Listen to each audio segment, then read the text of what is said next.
Hello friend, मैं कुसुम राय। मैं अपने यूट्यूब चैनल पर आप सभी का स्वागत करती हूँ। दोस्तों, आप लोग जिस तरह से मुझे मेरे शॉर्ट वीडियो में प्यार दुलार अपना दे रहे हैं, उसी तरह गीत के भी वीडियो में आप लोग दीजिए। और मैं एक लचारी गीत, शादी का लचारी गीत सुनाने जा रही हूँ। अगर आप लोग को अच्छा लगे तो लाइक सब्सक्राइब करना। मोरी गोरी बदनिया सबही ललचे, मोरी गोरी बदनिया सबही ललचे।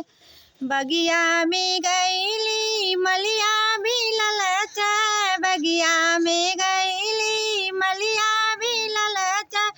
डरिया बैठल सुगनवा ओनहु ललचे, डरिया बैठल सुगनवा ओनहु ललचे। मोरी गोरी बदनिया सबही ललचे, मोरी गोरी बदनिया सबही ललचे।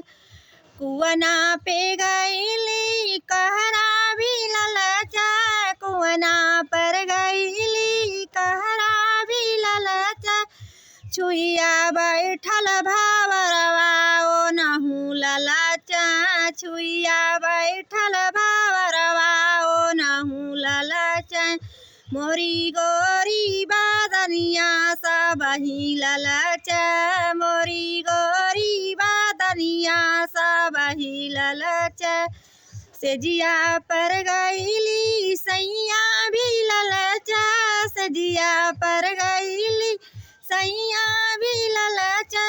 मचिया बैठल देवरवा ओनहु ललचे, मचिया बैठल देवरवा ओनहु ललचे। मोरी गोरी बदनिया सबही ललचे, मोरी गोरी बदनिया सबही ललचे।